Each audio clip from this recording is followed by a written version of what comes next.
अनामिका का केले पत्ते का दुकान मंदिर के ठीक पास ही था और शारदा वहीं पे टेबल के ऊपर रखे पत्तों को बेच रही होती है।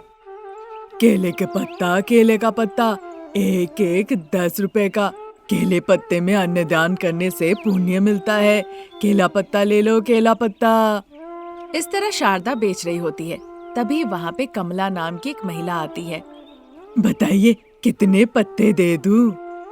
मैं आज मंदिर में अन्नदान करने के लिए जा रही हूँ। उसके लिए कितने पत्ते लगेंगे आप ही हिसाब लगा के मुझे दे दीजिए। ये सुनते ही शारदा का चेहरा खुशी से जगमगा उठता है। वो अपने दुकान में देखती है एक बंडल पत्ते रखे हुए हैं जिसमें 50 पत्ते थे। देखकर शारदा खुश होकर कहती है, देखिए माँ, आप जाके मंदिर में पूजा कर लीजिए। तब तक मैं अन्नदान के लिए सारे पत्तों का बंदोबस्त कर देती हूँ। कमला उसकी बातों पे तैयार होकर वहाँ से चली जाती है। शारदा देर ना करते हुए अपना फोन उठाकर फोन लगाती है। मैंने बहू से कहा था केले के खेत में जाके पत्ता ले आने के लिए, वो अभी तक गई कि नहीं? ऐसा सोचकर वो अपने फोन से फोन लगाती है। ठीक उसी वक्त हंसते मुस्कुराते हुए रमेश और अनामिका बड़े ही प्यार से केले के खेत की तरफ जा रहे होते हैं। रमेश प्यार से अनामिका को आलिंगन कर लेता है और देर न करते हुए उसके गालों को चूम लेता है। अनामिका शर्मा जाती है। ये क्या कर रहे हैं? हमारी नई नई शादी हुई है क्या? 7 साल हो गए शादी के हमारे। और हमारे 2 बच्चे भी हैं, हरीश और भव्या। दोनों स्कूल गए हुए हैं। तो क्या हुआ? चाहे जो भी हो, हम केले के खेत में आए हैं केला पत्ता काट के ले जाने के लिए। यहाँ प्यार मोहब्बत करने नहीं। चलिए जल्दी से केले के पत्ते काटिए, दुकान वापस जाना है। वहाँ सासू माँ अकेली बैठी है। छी, कब क्या कहना है तुम्हें ये भी नहीं पता। ऐसा कहकर वो गुस्से वाला चेहरा बनाकर केला पत्ता काटने लगता है जो कटे फटे नहीं है और वो काट के अनामिका के हाथों में देता है। रमेश को देखकर अनामिका मन ही मन मुस्कुराने लगती है, पर वो इसी के साथ केले पत्ते को बड़े ही सावधानी से खेत में रखे हुए एक टेबल के ऊपर रखती है। तब तक अनामिका का सेलफोन बज उठता है। माँ जी का फोन आ रहा है। ऐसा कहकर वो फोन उठाती है। बताइए माँ जी। तुम पत्ता लाने केले के खेत में गई या फिर घर पे ही हो? खेत में ही आई हूँ अभी माँ जी। ऐसी बात है तो ध्यान से सुनो। एक महिला आई है हमारे दुकान, वो अन्नदान कराने वाली है। ये तो अच्छी खबर सुनाई है आपने। वो तो ठीक है बहू, लेकिन उस महिला को 200 केले के पत्ते की जरूरत है। तुम जल्दी जल्दी पत्ते लेकर दुकान में आ जाओ, ज्यादा देर मत करना। ठीक है माँ जी, मैं अभी आ रही हूँ। इतना कहकर अनामिका फोन रख देती है। अजी, माँ जी ने अभी अभी फोन किया था। वो कह रही थी उन्हें 200 पत्ते की जरूरत है। ये सुनते ही रमेश जल्दी जल्दी पत्ते काटने लगता है। अनामिका सभी पत्तों को बेंच के ऊपर रखने लगती है। ठीक उसी वक्त मंडल ऑफिसर अनन्या वहाँ पे कार से आती है। उनके बगल में एसआई अरविंद और कांस्टेबल मूर्ति भी वहाँ पे थे। शारदा के साथ सभी लोग उन्हें देखकर नमस्ते कहते हैं। अनन्या अपना चप्पल खोल के मंदिर की तरफ जाने लगती है। तब तक रमेश, अनामिका, आज के लिए इतना ही है या और भी काटूं? बाप रे, इनका गुस्सा तो बस नाक पे रहता है। सॉरी जी। सॉरी बोलने की जरूरत नहीं है, बस इतना बताओ कि इतने पत्ते काफी है कि नहीं? काफी है जी। ठीक है, चलो। इस तरह कहकर रमेश और अनामिका टेबल के पास जाते हैं।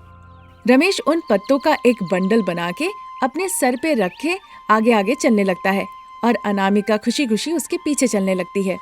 आपके जैसा पति मिलना सचमुच भाग्य की बात है। मुझे मेहनत करते हुए आपसे देखा नहीं जाता, लेकिन सासू माँ के सामने आप कुछ मत कहिएगा। भले आप 2 बच्चों के बाप क्यों ना हो, पर सासू माँ से आपको बहुत डर लगता है। अनामिका को लगा कि वो मन ही मन कह रही है, पर आवाज बाहर तक आ रही थी। उसकी बातें सुनकर, तुम्हें लगता है कि मैं डर रहा हूँ, पर मेरे लिए वो तो श्रद्धा भक्ति है। मुझे बस इतना पता है। हाय भगवान, ये तो मैं मन ही मन सोच रही थी। आपने कैसे सुन लिया? तुम्हें लग रहा था कि तुम मन ही मन सोच रही हो, पर तुम्हारी मन की बात तुम बाहर कह रही थी। कोई बेटा अपने माँ पिताजी से नहीं डरता अनामिका, बस श्रद्धा भक्ति करता है। तुम्हारा भाई तुम्हारी माँ जो कहे वो सुने, पर मैं अपनी माँ का ना सुनूं, यही ना? अरे, मेरे कहने का वो मतलब नहीं था। बात करते हुए वो दोनों मेन रोड में आ जाते हैं। फिर वहाँ से एक ऑटो जा रहा था, उस ऑटो को वो रोकते हैं। अनामिका ऑटो में बैठती है। रमेश अपना बंडल उसके हाथ में देता है। फिर सामान लेके दोनों ऑटो में बैठकर देवी माँ के मंदिर की तरफ जाने लगते हैं। उधर अनन्या भी मंदिर से बाहर निकल आती है। अनामिका केले पत्ते का दुकान के नाम पर एक बोर्ड लगा हुआ होता है, वो देखकर अनन्या वहाँ पे जाती है। शारदा उसे देखकर बहुत खुश होती है। बताइए, आपको कुछ चाहिए क्या? यहाँ अनामिका कौन है? मेरी बहू है वो, मंदारपल्ली गांव से है। मेरे बेटे से उसकी शादी हुई है। इस तरह वो कह ही रही थी, तभी एसआई अरविंद अनन्या के पास आते हैं। मैडम, चाय दुकान के मालिक आपसे बात करना चाहते हैं। इस तरह कहने पर एसआई अरविंद के साथ अनन्या चाय दुकान के मालिक सुधाकर के यहाँ जाती है। तब तक अनामिका केला पत्ता लेकर शारदा के पास लौट आती है। ऑटो वाले को पैसे देने पर ऑटो वाला वहाँ से चला जाता है। अनामिका केले के पत्ते लाकर अपने टेबल पे रखती है। माँ जी, जैसा आपने कहा था, मैं 200 केले के पत्ते लेकर आई हूँ, पर वो अन्नदान करने वाली महिला कहाँ है? तुम यहीं दुकान पे खड़ी रहो, मैं मंदिर में जाके उन्हें बुलाकर अपने साथ ले आती हूँ। इतना कहकर शारदा वहाँ से चली जाती है। अनामिका अपना बेचने में लग जाती है। फिर वो थोड़ी ही दूर पे अनन्या और सुधाकर को एक जगह देखती है। देखते ही वो थोड़ी सी चिंतित हो जाती है। हे भगवान, ये अगर मुझे यहाँ पे देख ली कि मैं यहाँ खड़े होकर केले का पत्ता बेच रही हूँ और सेल्फी लेकर फ्रेंड्स ग्रुप में डाल दी, तो जब हम सारे दोस्त मिलेंगे तो सब कहेंगे महान बहू रानी अनामिका केले का पत्ता बेचती है। ऐसा वो सोच ही रही थी, तभी शारदा कमला को लेकर दुकान में आती है। उन्हें देखकर अनामिका शांत होती है और मनी मन सोचती है, आप सच में महान है देवी माँ, सही वक्त में आप मुझे बचाने आ गई। इस तरह मनी मन सोचती है और सासू माँ शारदा से कहती है, माँ जी, मैं अभी घर जा रही हूँ, कुछ दिक्कत हो गई है, मैं आपको बाद में बताती हूँ। ये सुनकर शारदा घबरा जाती है और कहने लगती है, अरे बहू, जाओ जाओ, मैं यहाँ संभाल लूंगी। इतना कहकर अनामिका खुशी खुशी वहाँ से होकर रास्ते से घर की तरफ जाने लगती है। वो इस बात से खुश थी कि उसे अनन्या से छुटकारा मिल गया। तभी अनन्या की गाड़ी आके रुकती है। अनामिका आश्चर्य हो जाती है। अनामिका गाड़ी में जाके बैठती है। अनन्या की जबरदस्ती पे अनामिका को उसे अपना घर ले जाना पड़ता है।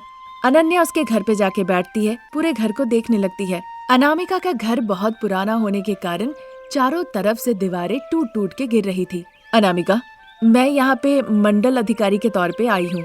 देख के लग रहा है कि ये घर काफी पुराना है, कभी भी टूट के गिर सकता है। कलेक्टर से बात करके तुम्हारे लिए एक नए घर का बंदोबस्त करती हूँ, क्या कहती हो? मैं बहुत खुश हूँ अनन्या, पर मैं तुम्हारी ये मदद नहीं ले सकती हूँ। जो है मैं उसी में खुश हूँ। तुम पढ़ लिख के मंडल अधिकारी बनी हो, इस बात से मुझे बहुत गर्व है। सुन के अच्छा लगा अनामिका। मुझे तुम्हारी मदद नहीं चाहिए अनन्या, पता है कि इस घर को कैसे ठीक करना है। अच्छा, चाय पी के ही जाना। उसके इस तरह कहने से रहने के लिए घर नहीं है सर के ऊपर, पर अहंकार तुम्हारा बहुत है। अब तुम्हारी मर्जी। ऐसा कहकर वो वहाँ से चली जाती है। अनामिका गहरी सोच में पड़ जाती है। उसे केले के पत्ते दिखते हैं। वो बिना देर किए हुए रमेश को लेकर केले के खेत में चली जाती है। देखिए, मुझे नहीं पता आप क्या करेंगे और कैसे करेंगे, लेकिन सर्दियों का मौसम शुरू होने वाला है, हमारा घर टूट रहा है, तो जितना हो सके केले के पत्तों को काटिए। मैं इन पत्तों से अपना घर बनाऊंगी। इस तरह कहने पे रमेश केला पत्ता काटने लगता है। अनामिका उन पत्तों को लाकर एक बेंच के ऊपर रखती है। रमेश ढेर सारे केले के पत्तों को काटता है। अनामिका उनका बंडल बनाती है और अपने अपने सर पे वो उठा लेते हैं। फिर रमेश अनामिका को मदद करने लगता है और अनामिका सीढ़ियों पे चढ़ के अपने घर को केले पत्ते से ढकने लगती है। इस तरह शाम तक वो दोनों मिलके अपने पुराने घर को बिल्कुल नए घर में बदल देते हैं। शारदा दुकान बंद करती है। प्रसाद गांव गए थे, दोनों मिलके घर लौट आते हैं। अपने केले पत्ते के घर को देखकर दोनों बहुत खुश होते हैं। शारदा, क्या ये हमारा घर है? ये हमारा ही घर है। सर्दियाँ आ रही है ना, इसीलिए बहू ने शायद सर्दियों से बचने के लिए केले पत्ते से बनाया है। इतना कहकर शारदा प्रसाद दोनों घर के अंदर जाते हैं। अंदर में अनामिका खाना बना रही होती है। हरीश और भव्या अपना अपना होमवर्क कर रहे थे। रमेश फोन पर बातें कर रहा था। इस तरह अनामिका के बनाए केले पत्ते के घर में सभी लोग खुशी खुशी जीवन बिताने लगते हैं। ग्रेटेस्ट बिजनेसमैन चक्रधर का घर था वो। एक महंगे सोफे पर चक्रधर बैठे हुए थे। उनके सामने 30 साल का रमेश आज्ञाकारी बनके खड़ा था। तभी साड़ी पहनी हुई अनामिका रमेश की तरफ आती है। रमेश जो खड़ा था उसे देखती है। राम, तुम इस तरह से क्यों खड़े हो? बैठो। अंकल ने मेरे स्थान को पहचाना है, इसीलिए उन्होंने मुझे बैठने को नहीं कहा और मैं भी नहीं बैठा। करेक्ट मिस्टर रमेश, मैं बिजनेसमैन हूँ और हर चीज को बिजनेसमैन की तरह ही सोचता हूँ। और अब मेरी बेटी की शादी को भी। मैं भी वही बात कह रहा हूँ अंकल, मैं खुद MCA हूँ। इसे बस एक क्वालिफिकेशन मत समझिएगा। कहना चाहता हूँ कि मैं एक मिडिल क्लास हूँ और मुझे ये लव मैरिज पे बिल्कुल भरोसा नहीं है। मैंने बहुत कोशिश की पर अनु ये बात समझना ही नहीं चाह रही है। इस तरह से बोलने पे अनामिका को गुस्सा आ जाता है। वो कस के एक थप्पड़ रमेश को लगाती है। चक्रधर बस देखते ही रह जाते हैं। उधर दूसरी तरफ एक छोटे से गांव में प्रसाद और शारदा मिट्टी के घर में रहा करते थे। शारदा अच्छे से घर पे बैठी हुई थी। प्रसाद हड़बड़ाते हुए उसके पास आते हैं। अरे आप चिंता मत कीजिए, वो शहर में अमीर घर में पली बड़ी लड़की है। वो हमारे गांव के बेटे से क्यों शादी करेगी भला? अभी तक तुमने उस अनामिका से बात नहीं की ना, इसीलिए ये सब कह रही हो। मैंने बात की है, वो दिल से हमारे बेटे से प्यार करती है, ये मुझे समझ में आ गया है। आपका मतलब वो पैसे वाली शहर की लड़की हमारे बेटे से ही शादी करेगी और उसे हमसे दूर छीन के ले जाएगी? हाँ नहीं शारदा नहीं, वो कही है वो हमारे बेटे से शादी करके हमारे यहाँ आएगी रहने। मैं चाहता हूँ कि उसके लिए सारी सुख सुविधाएं यहाँ हो, पर हमारे पास उतने पैसे कहाँ से होगा? आप ही बताइए। आप मजदूरी का काम करने जाते हैं, मैं शहर में एक क्लिनिक में हेल्पर का काम करती हूँ। जो पैसे हम मिलके कमाते हैं सारे पैसे तो बेटे की पढ़ाई में खर्च हो गए। इस तरह कह के दोनों दुखी हो जाते हैं। उधर अनामिका जिसने राम को थप्पड़ लगाई थी उसे बहुत बुरा लगता है। रमेश के गाल पे अनामिका के उंगलियों के निशान पड़ जाते हैं। यह देखकर अनामिका को आंसू आ जाता है। मैं कितनी बार कहूँ, पर आप मेरी बात क्यों नहीं समझते राम? मैं आपसे सच्चे दिल से प्यार करती हूँ। अनु, मैं चाहता था कि अंकल ये समझ पाए कि तुम इस मिडिल क्लास लड़के से कितना प्यार करती हो, ये नहीं कि मैं तुम्हारे इस प्यार को नहीं समझता। क्या आपको राम पसंद नहीं? आप हमारी शादी के लिए तैयार नहीं है? No baby, I like Ram. तुम दोनों शादी करोगे तो लोग यही कहेंगे कि मेड फॉर ईच अदर। मुझे शादी के लिए ऐतराज नहीं, पर क्या डैड? शादी के बाद मैं नहीं चाहता हूँ कि तुम राम के साथ गांव में रहो। पिताजी, भले ही मैं आज के जमाने की लड़की हूँ, पर कभी भी फैशन लिमिट्स को क्रॉस नहीं किया है। आपने जो आजादी दी है कभी उसका दुरुपयोग नहीं किया। तुम अच्छे और बुरे में फर्क कर सकती हो। हाँ पिताजी, शादी रिश्ते में जिसने उसके गले में मंगलसूत्र बांधा है उसी के साथ रहना ठीक होता है, और ये सच है। तभी तो माँ आपके पास रहने के लिए आई और मुझे वहाँ जाना होगा। फिर तुम्हारी ग्रैंड शादी नहीं हो पाएगी, तुम्हारी इच्छा। मेरा नाम कहीं इस्तेमाल मत करना, क्योंकि लोगों को अगर पता चले कि तुम मिडिल क्लास लड़के से शादी की हो तो मेरा इमेज खराब हो जाएगा। इस तरह कहने पे अनामिका बिना कुछ कहे हुए अंदर चली जाती है। फिर एक मामूली सी साड़ी पहन के वो हॉल में वापस आती है। पिता के प्यार की वजह से वो जाके उनसे गले लगती है। चक्रधर की आंखों में आंसू आ जाते हैं। रमेश का हाथ पकड़ के अनामिका उस घर से चली जाती है। फिर मिट्टी के घर में रहने वाले प्रसाद का सेलफोन बज उठता है। बताओ बेटा, प्रसाद कहते हैं। उस वक्त रमेश और अनामिका ट्रेन में थे। पिताजी, मैं अनामिका को लेकर आ रहा हूँ, मंदिर में शादी का बंदोबस्त कर दीजिए। घर आने के बाद मैं आपको पूरी बात बताता हूँ। ठीक है बेटा, मैं मंदिर में शादी का बंदोबस्त कराता हूँ।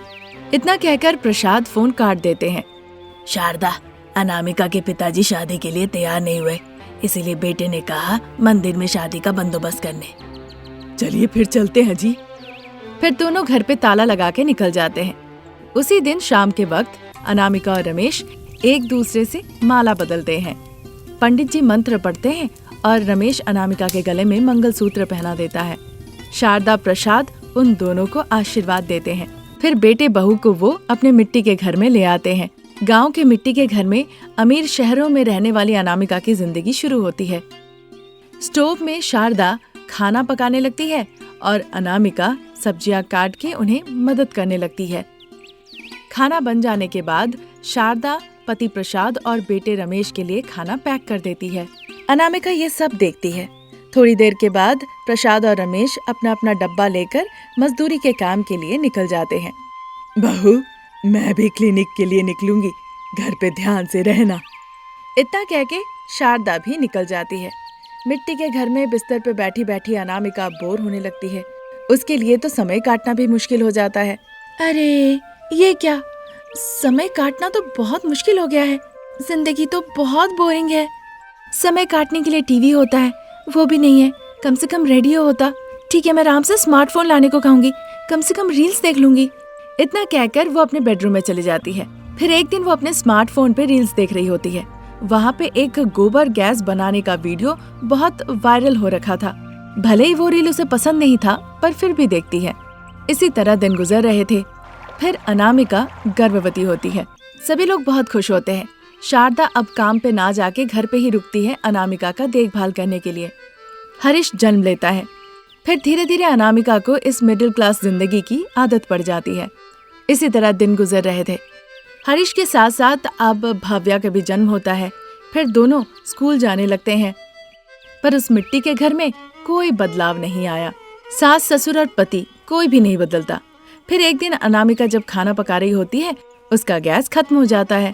हमारे पास एक ही सिलेंडर है, मैं कब से कह रही हूँ कि दूसरा सिलेंडर मंगवा लीजिए, पर कोई मेरी बात नहीं सुन रहा है, कोई देख तक नहीं रहा है। अब गैस खत्म हो गया, इस चावल सब्जी का क्या करूँ? अच्छा होगा अगर गुस्सा मेरे पे उतारो अनामिका, बहुत मेहनत से ये परिवार पैसे कमा कर लेकर आता है।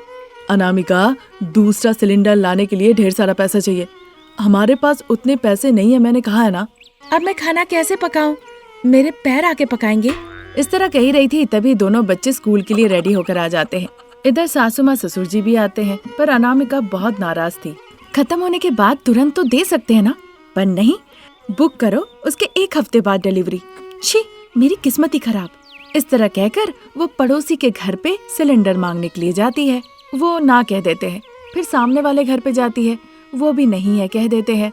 इस तरह 10 मिनट के अंदर सभी जान पहचान वालों से गैस सिलेंडर मांगने जाती है, पर सभी ना कह देते हैं। अब चूंकि काफी देर हो चुका था, इसीलिए बिना खाए पिए ही बच्चों को लेकर उन्हें स्कूल छोड़ने जाती है। शारदा, प्रसाद, रमेश भी अपने अपने काम पे चले जाते हैं। अब अनामिका लकड़ी का चूल्हा जला के खाना पकाने बैठती है। प्रतिमा के घर पे गई तो कह रही थी गैस को लेके बड़ा झंझट है, अच्छा होता अगर हम खुद से गैस बना पाते। इस बारे में सोचना होगा। हाँ, जैसा उसने कहा है, हम गैस क्यों नहीं बना सकते भला? जब वो इस तरह सोची रही थी, तभी अनामिका को याद आता है कि उसने एक बार गोबर से गैस बनाने का एक रील फोन पे देखा था। इस बीच लकड़ी के चूल्हे पे चढ़ा हुआ चावल जल जाता है। फिर अनामिका गोबर गैस के बारे में पढ़ती है और जो जो सामान की जरूरत है उसका बंदोबस्त करती है। अनामिका हाथ में बाल्टी लेकर जहाँ जहाँ गोबर रास्ते में दिखता है उसे उठाने लगती है। प्रतिभा, जिसके घर पे मवेशी थे, उनसे गोबर खरीदती भी है। कुछ ही दिनों के अंदर अनामिका गोबर गैस बना लेती है। फिर अनामिका खाना पकाने लगती है। सारे गांव वालों को अनामिका के गोबर गैस के बारे में पता चलता है। जब भी गांव वालों का गैस खत्म हो जाता तो वो अनामिका के पास गैस लाने के लिए जाते हैं। फिर अनामिका कम भाव में गोबर गैस सिलेंडर बेचने लगती है। गांव वाले अनामिका को पैसे देकर अपना अपना सिलेंडर ले जाते हैं। सभी लोगों को अनामिका के बनाए हुए गोबर गैस के बारे में पता चलता है। पड़ोस के गांव से भी लोग गोबर गैस खरीदने के लिए आने लगते हैं। इसी के साथ अनामिका कुछ कर्मचारियों की मदद से गोबर गैस यूनिट शुरू करती है। कुछ ही दिनों के अंदर अनामिका का घर बिल्कुल बदल जाता है। कपड़े बदल जाते हैं, पूरा परिवार बदल जाता है। ये सब देखते हुए लीडिंग जयतरा टीवी चैनल के लोग आकर अनामिका का इंटरव्यू लेते हैं। वो कई तरह के सवाल पूछते हैं, कुछ इधर के परिवार के सवाल, कुछ उधर के। उधर चक्रधर ये सब टीवी पे देखते हैं। अब ये कहने की बजाय कि आप महान चक्रधर की बेटी है, आप कह रही हैं कि बस आप चक्रधर के घर में पैदा ली हैं। इसके पीछे असल वजह क्या है? मेरे पैदाइशी के पीछे मेरे पिताजी है, उसके बाद सासू माँ का परिवार। अगर मेरे पिताजी राम से शादी के लिए कभी तैयार नहीं होते तो हो सकता है मैं यहाँ पे कभी नहीं आती, और मेरे ससुराल वाले मेरे साथ ना होते, जिस वजह से आज जो मैं कर पाई हूँ वो शायद कभी कर पाती। इस तरह बिना किसी को चोट पहुँचाए बड़े ही अच्छे से अनामिका जवाब देती है और घर लौट जाती है। वहाँ पे चक्रधर खड़े थे। अपने पिताजी को देखकर अनामिका बहुत खुश होती है और तब से सभी लोग एक साथ मिलजुल के गाँव में जीवन गुजारने लगते हैं।